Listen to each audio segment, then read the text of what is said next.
Why is it that when we look into mirrors, we often see ourselves differently than others see us? When looking into a mirror, we tend to see our own flaws reflected in ways that no one else does, typically because those flaws are what we are looking for, whether it be consciously or subconsciously. This reflection of our expectations plays out in our day-to-day lives as well. As we walk through the world, we produce thoughts and actions that reflect our initial biases and expectations.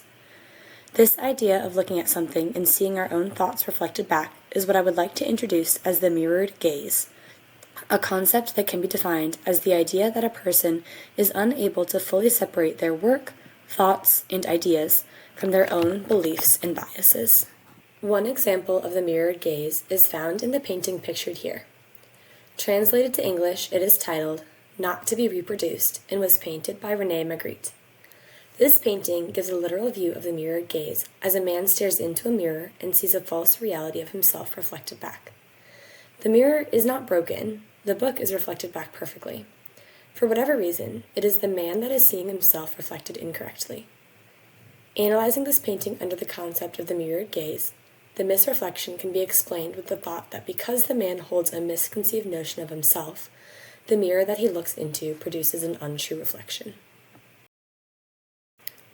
Now, before I go any further, I want to take a moment to give a clear distinction between the mirrored gaze and a similar concept called confirmation bias.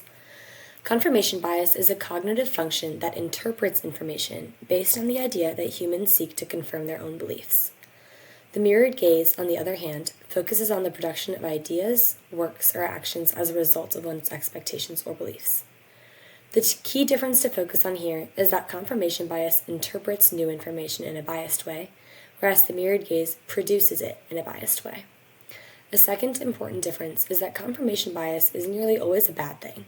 It shows someone avoiding the full picture and aiming instead just to confirm their own beliefs. The mirrored gaze, however, isn't necessarily bad.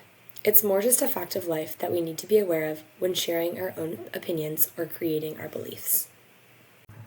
With that out of the way, let's travel back in time a few hundred years to a 1773 pamphlet written by Richard Nisbet titled "Slavery Not Forbidden by Scripture, or a Defense of the West India Planters." This pamphlet demonstrates the concept of the mirror gaze in a blatantly obvious way.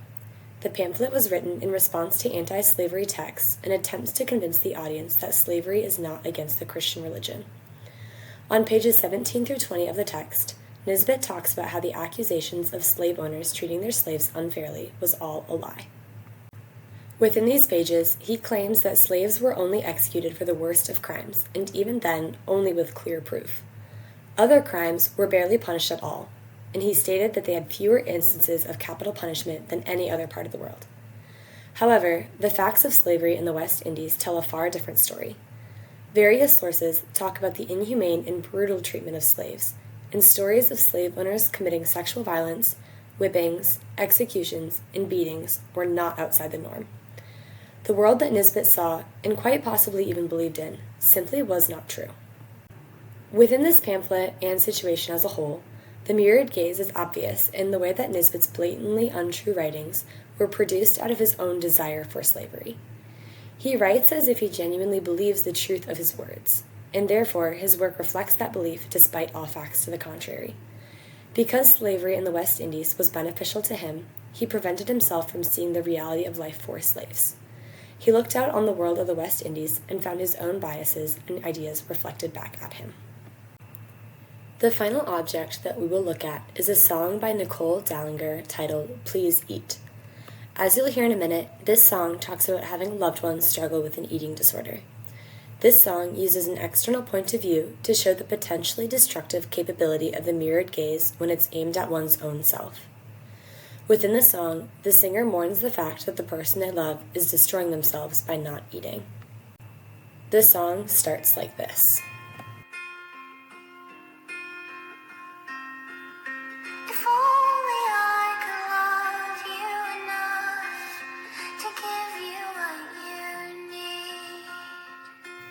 Some lyrics talk about how the singer views their loved one.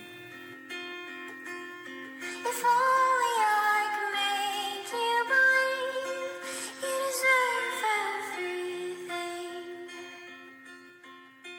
and other parts use the singer's point of view to explain how the loved one feels about themselves. It's not your body that I love, but it's the shell you're inside of, and you're killing the only piece of you I can touch. It's not your body that I need, but that's what sleeps next to me, and you're killing it, you're killing it, you're killing it, please.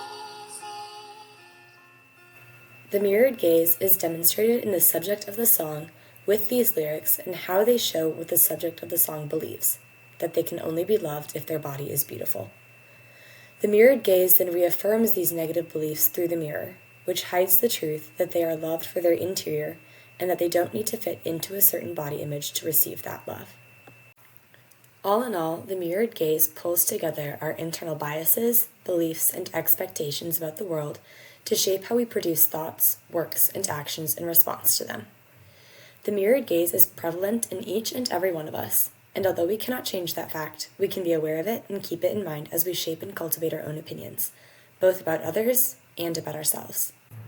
In addition, it's something to keep in mind when looking at the works and actions of others. Their work was created through the lenses of their own mirrored gaze. In other words, gather multiple viewpoints before developing your own conclusions. I hope you all learned something here, and thank you so much for watching.